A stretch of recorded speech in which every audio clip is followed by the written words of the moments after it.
Body को बिल्कुल ढीला छोड़ेंगे आप, रिलैक्स रिलैक्स रिलैक्स, बिल्कुल भी परेशान नहीं होना। सांस खींचे, breathe in, breathe out. Opposite side पे टर्न करेंगे। चलिए, रिलैक्स छोड़े नेक को, easy easy easy, breathe in, breathe out. जबरदस्त, नेक को रिलैक्स छोड़ें।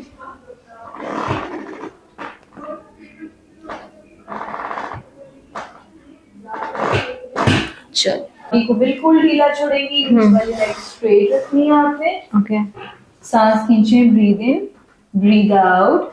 Very good.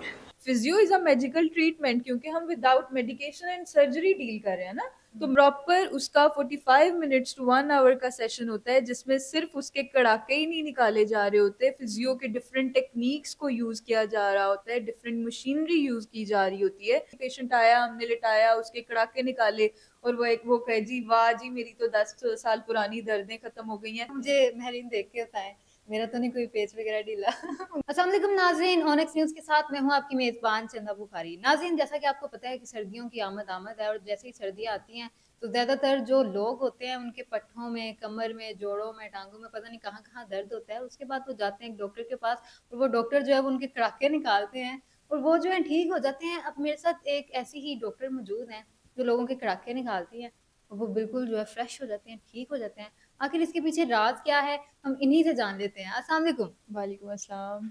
डॉक्टर महरीन मसहर, सबसे पहले तुम मुझे ये बताएं कैसी हैं आप? अल्हम्दुलिल्लाह, I am good, how are you? मैं भी बिल्कुल ठीक हूँ, अल्लाह का शुक्र है। मुझे ये बताएं कि कड़ाके निकालने वाली डॉक्टर मैंने आपको बोला है। आप खुद बता दें जरा देखने वालों को। बेसिकली कड़ाके निकालने वाली डॉक्टर थोड़ा सा गलत वर्ड होगा। हम होते हैं physiotherapist and certified chiropractor. Physiotherapy की प्रॉपर डिग्री लेने के बाद, स्पेशलाइजेशन करने के बाद कायरो में, उसके बाद हम कड़ाके निकाल रहे होते हैं। और ऐसा नहीं है कि कड़ाके निकाले और मैजिकली पेशेंट के हाँ। वाह जी, मेरी तो दर्दें ठीक हो गई, मैं तो बिल्कुल ठीक हो गया।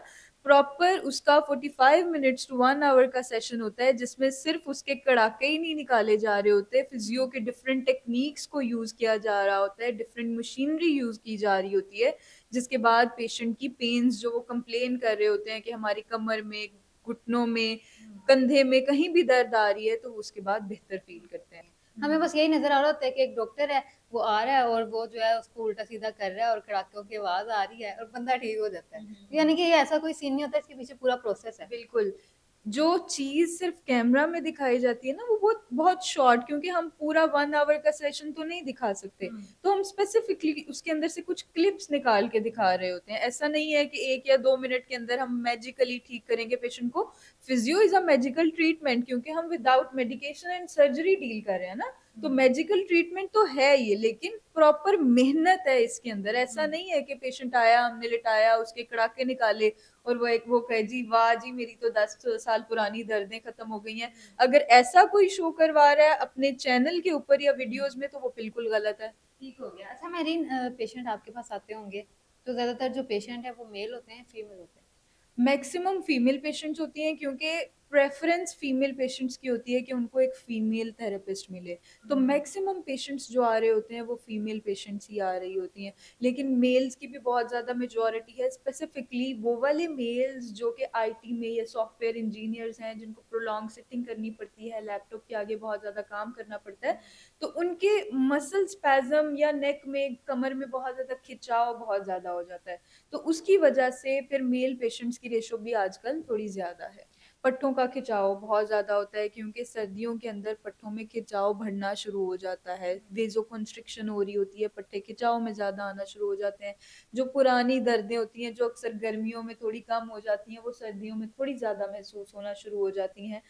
और स्पेसिफिकली कमर के, गर्दन के जो दर्द होते हैं, या घुटनों में जो जॉइंट्स में जो पेन होती है, वो सर्दियों में ज्यादा लोग कंप्लेन कर रहे होते हैं, फील कर अच्छा, रहे ये होते हैं। ज्यादातर स्ट्रेस और एंजाइटी की वजह से भी होता है या सर्दियों की वजह से होता है? अगर मैं सिर्फ नेक की बात करूं, तो नेक की जो मेजरली पेन्स होती हैं, वो स्ट्रेस एंजाइटी की वजह से भी हो सकती हैं, या फिर क्रॉनिक, बहुत पुराने टाइम से आप एक ही पोजीशन में रहे हैं, या एक ही प्रोफेशन से बिलोंग कर रहे हैं, आप आईटी से बिलोंग करते हैं, सेडेंट्री लाइफस्टाइल है, प्रोलॉन्ग सिटिंग कर रहे हैं, लैपटॉप पे ज़्यादा वर्क है, यूजेज उसका ज़्यादा है, तो उसकी वजह से भी नेक की प्रॉब्लम्स हो सकती हैं। अब फर्ज कर लें, फिजियोथेरेपी एक बहुत वास्ट डोमेन है, ठीक है। फिजियोथेरेपी को बहुत डिफरेंट पोर्शंस में डिवाइड कर दिया गया है। जैसे गायनिकोलॉजी में बहुत सारे डॉक्टर्स फिजियोथेरेपिस्ट वर्क कर रहे हैं, प्रेग्नेंट फीमेल्स के लिए, विमेन हेल्थ के लिए हम काम कर रहे हैं, कार्डियो में हम काम कर रहे हैं, न्यूरो में हम काम कर रहे हैं, ऑर्थोपेडिशियंस या सर्जन्स के साथ हम काम कर रहे होते हैं। एक प्रॉपर उनकी टीम में फिजियोथेरेपिस्ट शामिल होते हैं, क्योंकि एक सर्जरी कभी भी, अगर हम सिर्फ नी रिप्लेसमेंट की बात करें, जो घुटने रिप्लेस कर दिए जाते हैं ना ग्रेड 4 आर्थराइटिस के बाद, अगर हम सिर्फ नी रिप्लेसमेंट की बात करें तो घुटनों की रिप्लेसमेंट से पहले भी प्रॉपर फिजियोथेरेपी होती है, प्री ऑप और पोस्ट ऑप, आफ्टर सर्जरी भी प्रॉपर फिजियोथेरेपी होती है। क्योंकि अगर सर्जरी के बाद आप प्रॉपर फिजियोथेरेपी नहीं करवाएंगे तो हो सकता है कि आपका ऑपरेट सक्सेसफुल ना रहे, क्योंकि एक जॉइंट के साथ बहुत सारे मसल्स भी लगे होते हैं, एक पूरा स्ट्रक्चर है।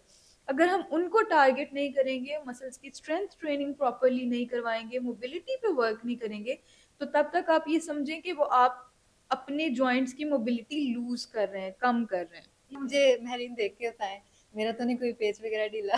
मुझे बताएं। आपका, अगर मैं अभी आपको प्रॉपरली सिर्फ देख के अगर बताऊं, तो मैं आपको ये कह सकती हूँ कि आपकी पोस्चर में थोड़ी डिस्टरबेंस है। आपका फॉरवर्ड हेड पोस्चर है, थोड़ी सी शोल्डर ड्रॉप है। नॉर्मल जो हमारा नेक का प्रॉपर पोस्चर होता है वो ये होता है कि हमारे कान और शोल्डर्स, हमारे कान और कंधे आपस में अलाइन हो। आपका अगर मैं थोड़ा सा देखूं पोस्चर, तो थोड़ी सी नेक फॉरवर्ड है। तो इसका क्या, इसके भी अब कोई कड़ाके वगैरह निकलेंगे? इसकी प्रॉपर फिजियोथेरेपी होती है, प्रॉपर पोस्चरल ट्रेनिंग होती है, फिर उसके बाद कायरोप्रैक्टिक एडजस्टमेंट होती हैं। कितना अर्सा लग जाएगा सीधा होने में? Maximum 2 weeks. 2 वीक्स, लेकिन प्रॉपर आपको अपने ऊपर वर्क करने की जरूरत है। ऐसा, अब फिजियोथेरेपी में ऐसा नहीं है कि एक पेशेंट आया उसको हमने सेशन देके फारिग करवा दिया।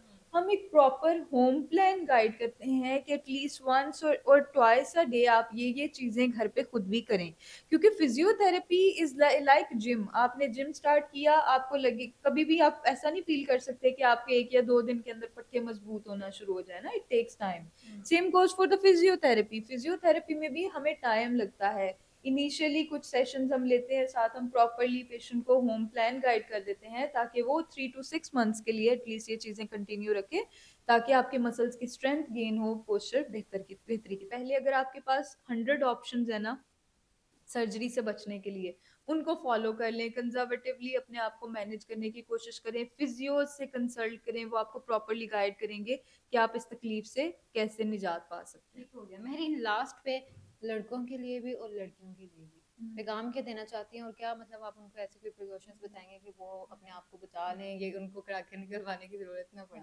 लड़कियों के लिए इट इज़ वेरी इंपॉर्टेंट कि अभी से अपनी डाइट को अच्छा रखें। जैसे मैं हमेशा रेकमेंड करती हूँ, वो लड़कियां जिनकी एज 18 to 35 के रेंज में है, वो लाजमी अपने डाइट के अंदर कैल्शियम, विटामिन डी का इंटेक करें, हेल्दी डाइट लें। अपनी लाइफ में, ये मेल्स और फीमेल्स के लिए, दोनों दोनों के लिए इम्पोर्टेंट है कि अपनी लाइफ में फिजिकल एक्टिविटी को एक बहुत इम्पोर्टेंट पार्ट समझ लें। और कोशिश किया करें कि कुछ टाइम के लिए, कुछ मसल्स की स्ट्रेंथ ट्रेनिंग के लिए आपने कर लिया, कोई कार्डियो की एक्सरसाइजेस कर लें, इवन वॉक ही कर लें अगर 30 to 40 मिनट्स के लिए, तो ये भी बहुत है आपके लिए। सिर्फ एक्टिविटी की तरफ थोड़ा सा फोकस करें, ताकि आप आगे की जिंदगी में अर्ली आर्थराइटिक चेंजेस आपकी बॉडी में ना आए। ठीक है जी नाज़रीन, आप लोगों ने पूरा प्रोग्राम देखा है, कमेंट सेक्शन में अपनी राय का इजहार जरूर कीजिएगा। आपसे मिलती हूँ नेक्स्ट प्रोग्राम में, तब तक के लिए अल्लाह हाफिज।